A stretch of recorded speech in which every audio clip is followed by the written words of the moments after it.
नमस्कार, आर के त्यागी गाजावाद। ओम सच्ची जनवानी में चैनल पर आपका स्वागत है। यूट्यूब चैनल को सब्सक्राइब करें, वीडियो को शेयर, लाइक, कमेंट करें। शेयर अवश्य करें ताकि रिटायरी साथी मोबिलाइज हो, मोटिवेट हो और रिटायरी इश्यूज़ को गवर्नमेंट तक पहुँचे, पब्लिक में भी प्रचारित हो। आइए आरंभ करते हैं अपना इशू। पेंशन अपडेशन हेतु एडिशनल फंडिंग भ्रम मिथ है जो IBADFS और UFBU फैला रहा है। यह एक प्रपंच है। तो ये जिस प्रकार सैलरी रिवीजन स्टैट्यूटरी लायबिलिटी है और 5 वर्ष बाद किया जाता है, जो कि एग्रीमेंट BPS के में वर्णित है, उसी के अनुसार, तथा लोड फैक्टर 1 वर्ष का गणना किया जाता है, ना कि 5 वर्ष का, और ना ही इसके लिए प्रोविजंस या फंडिंग की जाती है, और ना ही प्रॉफिटेबिलिटी पर सैलरी रिवीजन निर्भर है। प्रॉफिटेबिलिटी नहीं होती तब भी होता है। उसी प्रकार पेंशन भुगतान पेंशनर्स के अर्स्टवाइल एम्प्लॉइज को, पेंशनर्स को या अर्स्टवाइल एम्प्लॉइज, पहले हम एम्प्लॉइज थे ना, को स्टैट्यूटरी लायबिलिटी है, क्योंकि पेंशन रेगुलेशन पार्लियामेंट में पारित है और गवर्नमेंट गजट में प्रकाशित है। ये सबऑर्डिनेट लेजिस्लेचर है और MOU 1993 small committee meeting minutes 1994, एक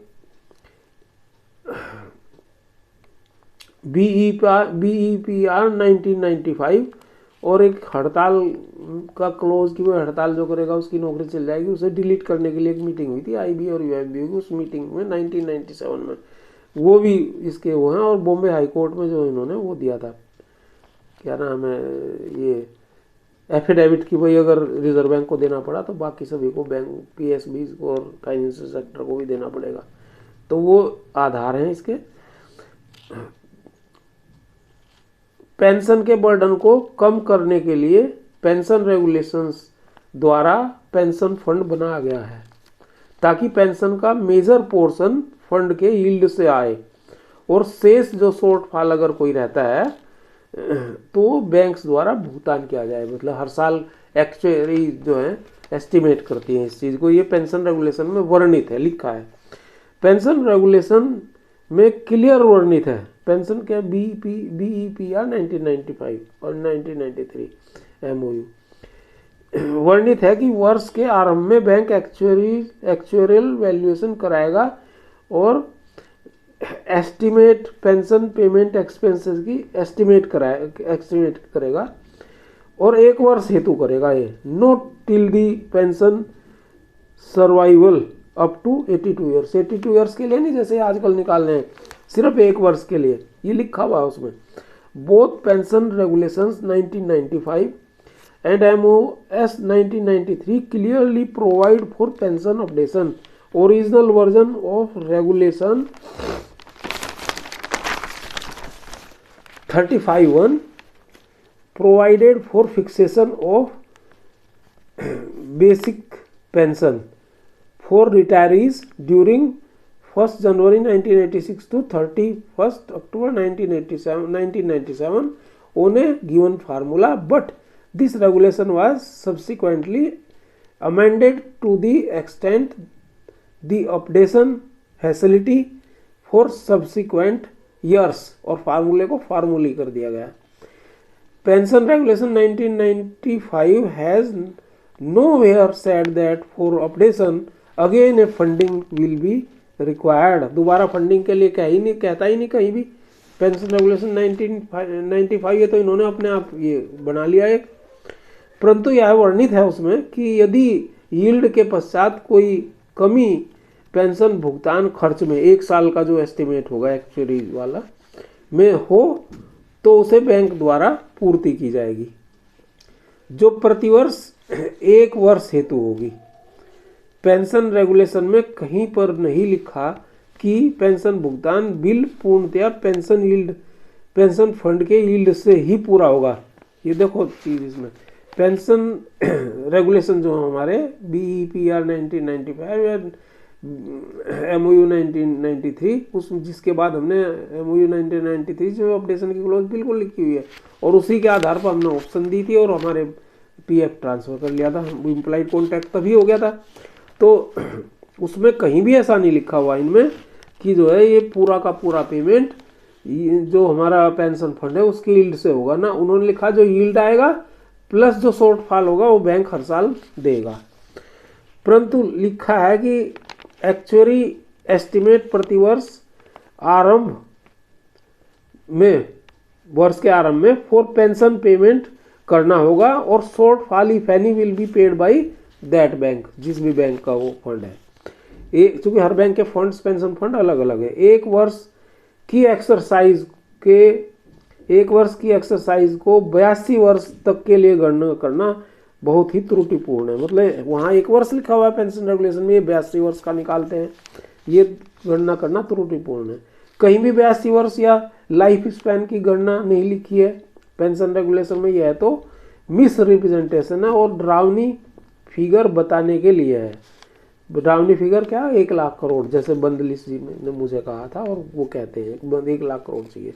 वो कहते हैं 1 रुपया अगर देना है प्रति माह तो 185 का प्रोविजन होना है, मतलब 12 रुपये 185 पे 12 रुपये 185 का प्रोविजन करेंगे। मतलब it's absolutely wrong perception just to deny pension updation and special allowance का मुद्दा भी इतना ही प्राथमिक और आवश्यक है। ये तो पेंशन की हम बात कर रहे हैं, पर स्पेशल अलाउंस एनोमली जो इन्होंने 2012 के बाद के रिटायरों के लिए, वो भी इक्वली इम्पोर्टेंट है, क्योंकि 12 के बाद उनको जब भी फायदा होगा अगर पेंशन ये स्पेशल अलाउंस का हो, नहीं तो उन्हें तो 5-7% बढ़ जाएगा। Pension payment and its updation is a statutory liability of banks like payment of salary and revision of salary to serving employees from time to time.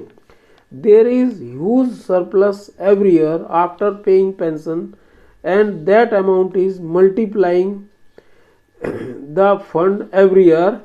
अगर IBA पेंशन अपडेशन सब्सिडीज होने के कारण नहीं कर पा रही है तो फिर बड़े बड़े वकीलों के द्वारा कोर्ट में केस क्यों लड़े जा रहे हैं? मतलब attorney general, additional attorney general और उससे भी बड़े बड़े हरीश साल्वे जी जैसे लोगों को क्यों ला रहे हो तुम, अगर ये नहीं है तो? अगर तुम अबे सब्सिडी से नॉर्मल वकील करो, और वो होगा तुम इतने बड़े बड़े इसलिए ला रहे हो कि कोर्ट को भी तुम सोचते हो इन्फ्लुएंस हो जाएगी, या और फिर उन्हें ऐसे बड़े बड़े वो महंगे वकील जो हम तो कर नहीं सकते। स्टेट बैंक के जो बोर्ड था, मैनेजमेंट था, और IBA ने उस टाइम तो सिंपैथेटिक व्यू अपना, और जो है 40 से 50%, वो भी तो सब्सिडीज था, 40 से 50% कोर्ट से अनुमति लेकर कमेटी बनाई, हाई पावर्ड कमेटी, और उन्होंने डिसीजन दे दिया और उन्होंने कर दिया 40 से 50%। वो सब्सिडीज में था क्या इशू? भाई वो भी तो सब्सिडीज था, वो कैसे हो गया? इसे स्वीकार कर लिया। और पेंशन अपडेशन में ऐसा क्यों नहीं किया जा सकता? भाई पेंशन अपडेशन में भी ऐसा ही कर लो। सिंगला जी वाला केस आ रहा है 1 मार्च में, उसमें तुम उसी तरह से रिपोर्ट दे करके और वो कर दो, या वहाँ कह दो कि हम कर रहे हैं, इसमें महीने 15 दिन का टाइम ले लो और अगली बार वो कर दो, तो इसी तरह से हो जाएगा वो भी। एनी मैटर सब जुडिस does not debtor setting the issue outside the court. Out court के बाहर इशू तब भी हो सकता है settle the issue outside the court, इसे रोकता नहीं है सब जुडिस होना। If IBA agrees for updation on RBI line, then the court is not going to pull down the settlement being sub judice। और वैसे भी उसमें तो एक लाइन लिख सकते हो, subject to the court decision, और कोर्ट का नंबर दे दो डिसीजन का, उसका कोर्ट केस का। UFBU लीडर्स रिटायरीज को सपोर्ट करने के स्थान पर IBA की लाइन को सपोर्ट करते हैं और प्रोपेगेंडा चलाया जा रहा है। Is it true, are they ignorant, और भी कई इन्होंने पैम्फलेट जारी कर दिए हैं। फंडिंग व पेंशनर्स का फंडिंग ना तो पेंशनर्स का और ना ही यूनियन का विषय है, यह बैंकों का विषय है, बैंक के मालिकों का, यानी कि गवर्नमेंट का विषय है। मालिक तो बैंक गवर्नमेंट ही है। जिसको व्यवस्था करना है उनका काम है, ये काम यूनियन का नहीं जो ये प्रोपेगेंडा करे। और उनका नियामकीय दायित्व है गवर्नमेंट का और बैंकों का। पेंशन रिवीजन ना करना नियामकीय व्यवस्था का उल्लंघन है, कॉन्ट्रैक्चुअल रिलेशनशिप या कॉन्ट्रैक्चुअल अरेंजमेंट का उल्लंघन है। यूनियन ने वेतन बढ़ोतरी करा करके, ज़्यादा से ज़्यादा करा करके और पेंशन को पीछे कर देती हैं। वो पेंशन में जो भी होना होता है वो उसे खुद ही ले लेते हैं सारा। धन्यवाद साथियों। नमन, सलूट, क्रांतिकारी अभिवादन। जय भारत, वंदे मातरम। भारत माता की जय। ओम नमः शिवाय। जय हो। आर के त्यागी का जवाब। थैंक्स।